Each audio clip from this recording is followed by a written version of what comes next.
Sa unang pagkakataon, hindi dadalo si Vice President Sara Duterte sa SONA ni Pangulong Bongbong Marcos. Sabay sabing itinatalaga niya ang sarili na designated survivor. Sa Amerika, yan po ang nagiging pangulo pag may nangyari sa pangulo at iba pang opisyal sa isang pagtitipon, pero may ganyan nga ba sa Pilipinas? Nakatutok si Mariz Umali. Sa taunang State of the Nation Address ng Pangulo, kasama sa mga dumadalo ang Vice Presidente, kinumpirma ng Kamara na imbitado sa SONA ni Pangulong Bongbong Marcos sa July 22 si Vice President Sara Duterte. Pero nang aming tanungin kung pupunta siya,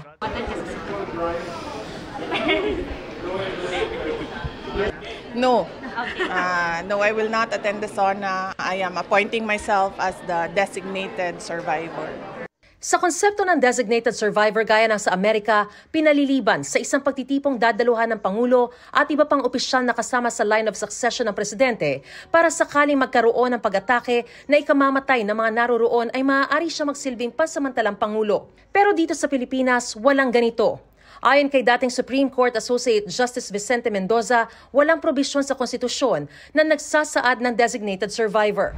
Minsan ang nagpanukala ng Designated Survivor Bill noong 2019 si dating Senador Panfilo Lacson.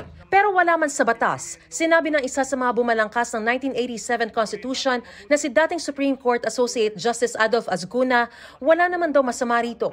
Lalo't wala pa rin daw batas na naipapasa kung sino ang hahalili sakaling mawala ang Pangulo at ang mga susunod sa line of succession na pangalawang Pangulo, Senate President at House Speaker. The Vice President doesn't have to be there. Wala naman siyang role doon eh. Kaya tama yung ginagawa niya na she will not stay there so that if something happens to them, mayroon pa tayong presidente. Pero ayon kay House Secretary General Reginald Velasco, wala naman daw sila nakikitang banta sa paparating na SONA.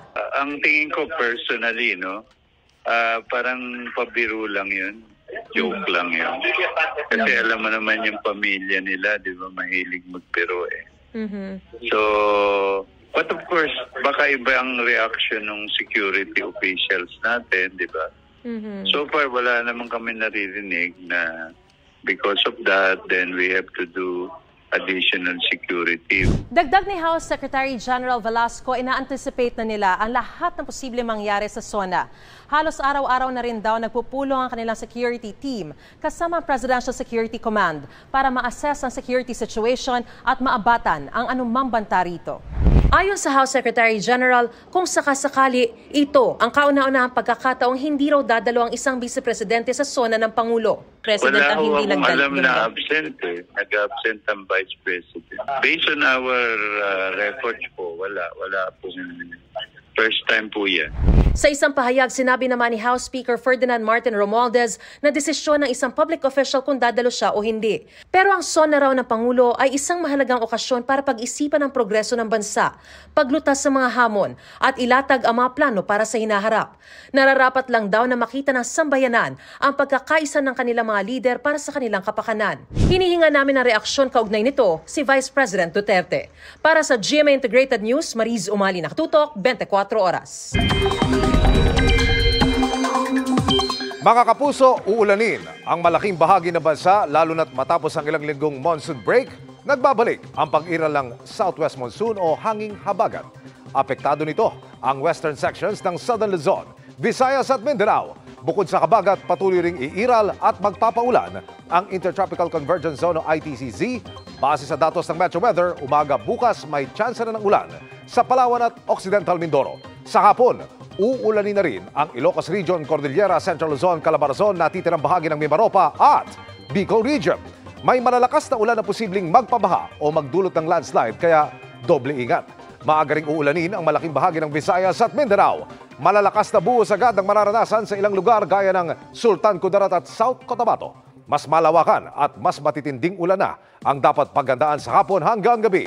Patuloy na maging alerto lalo na ang mga nakatira sa mabababang lugar o malapit po sa bundok sa banta ng baha o pagho ng lupa.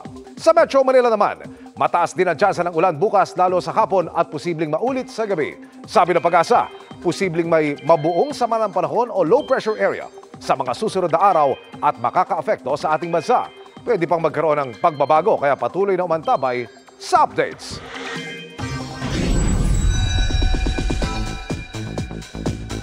Dream come true para sa Mima ng Bayan at content creator na si Sasa Girl ang makasama sa pelikulang Balota si Marian Rivera. Ang latest interaction nila, good vibes ang hatid sa netizens. May report si Von Aquino. Okay, so nagbablog ako dito na sa Cinemalaya tayo, kailangan po. Kinagigiliwan ngayon online ang video post ng content creator na si Sasa Girl kung saan hinahanap niya ang cast ng pelikula nilang Balota, isa sa mga finalists sa Cinemalaya Film Festival 2024. Kailangan pupuntahan natin yung cast ng Balota, yes. Uunahin natin ang napakaganda at napaka-fresh. Wait lang. Joke lang. Ayan o, pa ako, di ba ang ganda? Mahigpit na yakap ang ibinigay sa kanya ni Kapuso primetime queen Marian Rivera. At hirit niya, walang pinagkaiba. Ganon. Nang tanungin si Sasa kung anong feeling na makatrabaho si Marian, pabirong sagot niya, wala lang. Like, malditahan lang kami, ganon. Tsare. Ang mga role ni Marian noon sa telebisyon ang fantasy ni Sasa, kaya naman dream come true para sa kanya ang makatrabaho siyan. Si Mama Maria talaga bilang isang bakla din, yan ang kinalakihan ko rin kasi alam mo na, Darna, Marimar, bakla fantasy talaga namin yan. Super thankful talaga ako na talagang it was a dream come true for me. And napaka-professional ni Madam Marian. And wala, never kong nakitaan ng, alam mo yon, bigat, katrabaho ang anyone sa set namin. Sobrang gaan lang talaga. Matapos i-reveal ang pinag-uusapang teaser ng Balota noong nakarang linggo, ngayon, ini-reveal na rin ang official poster kung saan makikita ang gurong si Emily na ginagampanan ni Marian na sugatan ng mukha at may hawak na balota. Para sa GMA Integrated News, Von Aquino, nakatutok, 24 oras. Dobleng aksyon at excitement ang naghihintay sa centennial anniversary ng National Collegiate Athletic Association o NCAA. Ngayon pa lang, pinaghahandaan na yan ng host school na Lyceum of the Philippines University. Nakatutok si Mariz Umali. Mas kaabang-abang, mas kapanapanabik, at mas puno ng energy. Ang aasahan daw na Season 100 ng NCAA na magsisimula na ngayong 7 ng Setyembre. Isinagawa ang turnover ceremony ng NCAA season host mula Jose Rizal University sa Lyceum of the Philippines University. Head ng GMA Regional TV at Synergy na si Oliver Victor B. Amoroso. Season 100 ay to make it the most exciting season. Ang LPU ay ang pinakabata na school member ng NCAA. Kaya kami will be looking up to our kuyas, the older members of the NCAA. Lalo rin daw bubuksan ang kamalayan ng mga estudyante at publiko tungkol sa NCAA para lalong tangkilikin. Dahil ipinagdiriwang din ang ika-100 taon o centennial anniversary ng NCAA, mas espesyal pa raw ang gaganaping palaro ngayong taon kung saan i-highlight ang mayamang tradisyon ng NCAA. Pipili rin ng 100 pinakamagagaling na atleta of all time o NCAA 100 Legends na mapapabilang sa NCAA Hall of Fame.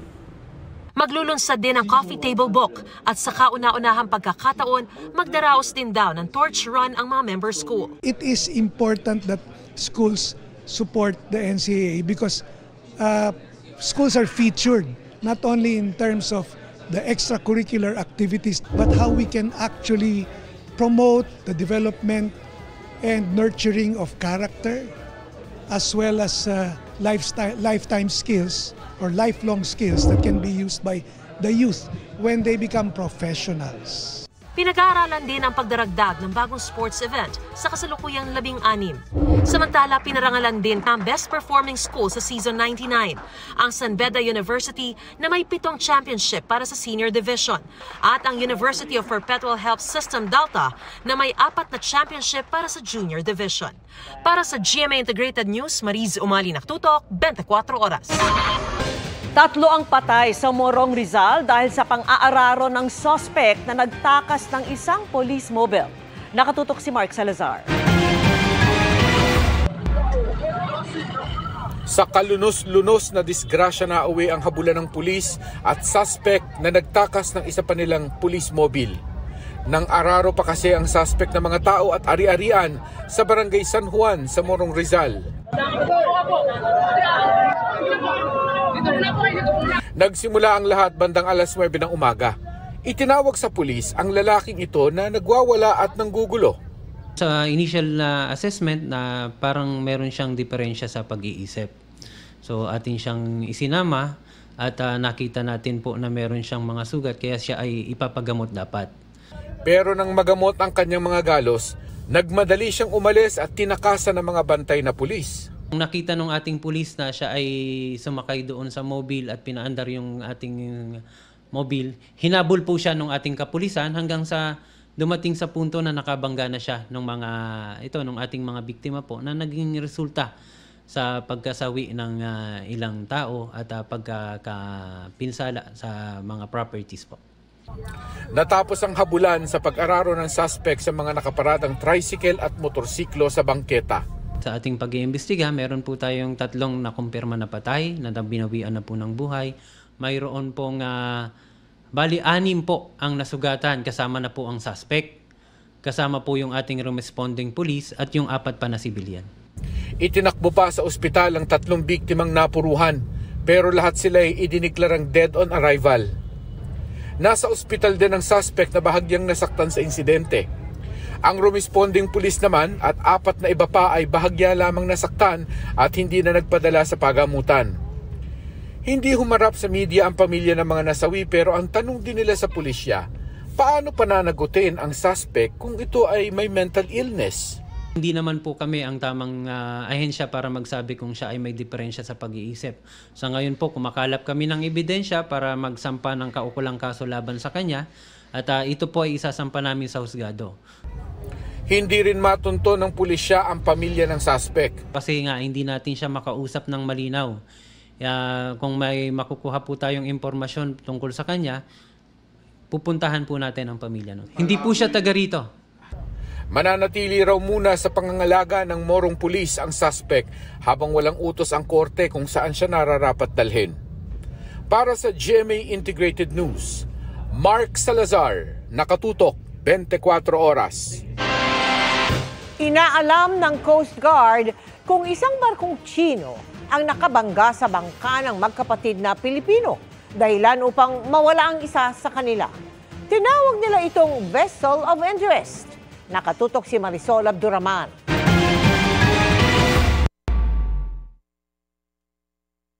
Ilang araw matapos banggain ang bangka ng mga mangingisdang Pinoy sa West Philippine Sea, 62 nautical miles ang layo mula sa Sampaloc Point sa Subic, Zambales. May vessel of interest na raw ang Philippine Coast Guard, ang Yong Famen. Isa itong Chinese commercial vessel na ayon sa PCG ay halos katumbas ang laki sa 3 basketball court. Base sa monitoring ng PCG, dumaan ang naturang barko sa lugar bandang alas 3 ng hapon noong July 3 kung kailan nangyari ang insidente. Galing daw ng China ang barko at papuntang Adang Bay sa Indonesia. Nakikipag-ugnayan ang PCG Support State Control of Indonesia. Para ma-inform natin yung barko na merong ganong insidente. Ipinaalam na rin daw ng PCG sa Chinese Embassy ang insidente. Susulat din daw ang PCG sa China Maritime Safety Agency para sa kanilang kooperasyon sa nagpapatuloy na investigasyon. Patuloy na iniimbestigahan ang insidente, kabilang ang mga physical evidence para malaman kung ano talaga ang nangyari. Ang ipinagtataka ng PCG, bakit hindi na-detect ng barko ang bangka ng mga mangingisda? Itong mga barko, meron naman itong mga technology at equipment para malaman na merong malapit na object sa kanilang barko, no? Sabi ng nakaligtas na mangingisdang si Robert Mondoñedo, tila sinadyaan niya silang banggain. Parang silencer nga yung kanila, yung tambotso nila. Parang sinadya po kami, ma'am. Bakit hindi niya kami inilagat? Kita na kami yan. Pero hindi pa ito masabi sa ngayon ng PCG. Ang malinaw raw, hindi dapat iniwan ng barko ang magkapatid na mangingisdang Pilipino. Ay, malit lang, ma'am. Parang palito lang ng posporo yun. Pagkatapos bangga, basta iniwanan. Dire-diretso talaga. Nagpapatuloy ang search and rescue operation ng PCG sa nawawala pa ring mangingisdang kapatid ni Robert. Bukod sa BRP Sindangan, lumilipad din sa lugar ang eroplano ng PCG. Nilinaw naman ng PCG na walang kinalaman ang nangyari sa issue sa West Philippine Sea dahil maituturing daw itong isang maritime incident. Para sa GMA Integrated News, Marisol Abduraman, nakatutok 24 oras. Kasunod ng balasahan sa Davao City Police, kinumpirma ng PNP ang pagtalaga kay Police Colonel Hansel Marantan bilang Acting Director ng lungsod. Si Marantan ang ikatlong itinalaga sa parehong posisyon sa loob lang ng maghapon kahapon.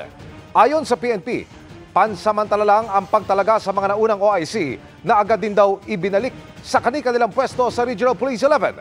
Sabay-sabay ring inalis sa pwesto ang 19 na Station Commander ng lungsod kahapon. Itinanggi na ng PNP ang alegasyon ni Davao City Mayor Baste Duterte na politically motivated ang reassignment ng mga personnel.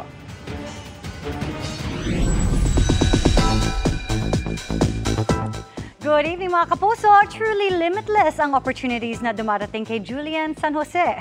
For the first time, magiging coach si Julie sa The Voice Kids na malapit nang ipalabas sa GMA. At gaya ng kanyang career, masaya rin ang love life ni Julie pero may plano na kaya siyang makipagpalitan ng I do?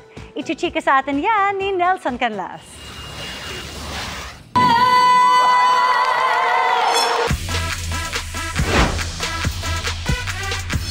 30 and still feeling young. There's no stopping limitless star Julian San Jose para dagdagan pa ang achievements bilang singer, actress, and performer.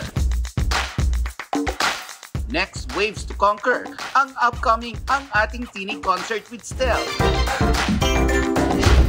Ang kanyang special participation bilang si Katie De La Cruz sa Pulang Araw.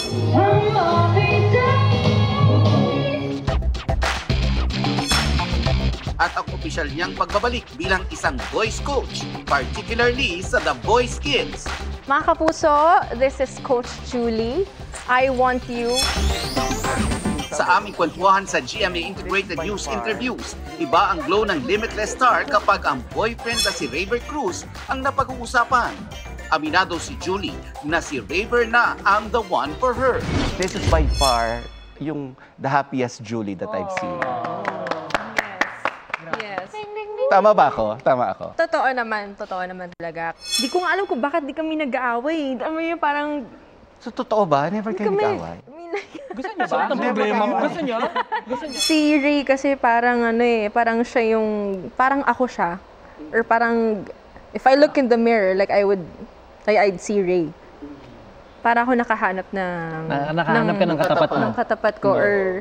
Nakahanap ako ng kapareho ko. Time to level up na ba ang kanilang relationship? Do I hear distant wedding bells? Wala, parang napag-uusapan na ba? Or in the distant future ba? Ano ba to? Of course, we really do talk about it. Marami pa kaming mga pangarap. Individually, but of course, being together, we also want to achieve those dreams together. Right now, we're just not really forcing things to happen and we're not really rushing. Kung wala yung mga, of course, yung mga nauohan nyo ng mga commitments, sa tingin nyo, nagpakasal na kayo ngayon? Aba, dapat po siya ang tanungin natin. Nandito po siya. Asala. Nasa kabilang linya po siya. Sa status. Tangin niyo yung boses mo. Yung status niya. Nag-vocalize kasi ako para sa The Voice Kids. You date to marry, right? And ako naman kasi, I'm that kind of person na kung sino man yung ka-relationship ko, or kung sino man yung other half ko, syempre yun yung goal ko na gusto ko siya na talaga. Nelson Canlas, updated sa Showbiz Happening. Tila hindi na raw umuubra ang paulit-ulit na pagsita ng barangay sa mga sagabal sa Chino Rosas Avenue Extension. Kaya hihilingin nilang mabigyan ng kapangyarihang manikip. Nakatutok si Rafi Tima. Sinisita na ng mga tanod pero tuloy pa rin sa paglilinis ng kotse ng tauhan ng isang car wash shop sa Chino Rosas Avenue Extension sa bahagi ng Taguig. Tapusin na namin, sir. Gusto lang daw niyang tapusin na ang paglilinis bago tumigil. Sa araw-araw na lang namin parang nakakasawa na, sir. Pero tuloy-tuloy niyo rin pong gagawin? Opo, everyday po yan. Alam niyo bang bawal o? Alam naman namin, sir, pero lang sir parang tinatimingan na lang namin yung mga TMO. Ganun, sir. Para lang kumita? Para lang kumita, sir. Walang kapangyarihang manikit ang mga tanod ng Barangay Fort Bonifacio, kaya siguro nila walang takot ang mga pasaway. Isasuggest namin sa mga council na magkakaroon ng seminars para po sa paninikit. Hindi po yung mamaya-maya alis, mamaya balik. Kasama sa mga inikot ng mga tanod ng Barangay Fort Bonifacio ang bahagi ng new Senate building. Pati mga construction materials na nasa gilid ng kalsada, pinatanggal para mabawasan ang mga nakaharang sa bangketa. Bukod sa bagong gusali, isinabay din ang widening na target makumpleto sa 2025. Ang mga pedestrian tuloy, hindi magamit ang bangketa at kailangang tumawid sa kabilang bahagi ng kalsada, gaya ng nakalagay sa signage para sa kanila. Sa parehong kalsada sa bahagi naman ng Makati, may tila jeepney terminal nang nakaharang sa bike lane. Ilang jeepney kasi ang ilang minuto nang naghihintay ng pasahero. Pinagbabawalan ba kayo dito? Masyado, kapag wala naman traffic, wala naman po. Pero pag nagkaka-traffic po, maalis naman po. Medyo maluwag sila, parang gano'n. Pag maluwag naman po sila. Itinanggi ng Barangay Magallanes na pinapayagan silang maghintay ng matagal sa bahaging ito ng Chino Rosas Avenue Extension kapag maluwag ang trapiko. Pinapalis daw sila kahit walang trapiko dahil hindi naman ito terminal. Nagkataon lang daw siguro na nasa ibang lugar ang mga nagbabantay sa traffic, kaya nakalusot ang mga jeepney driver na ito. Para sa GMA Integrated News, Rafi Tima Nakatutok, 24 Oras.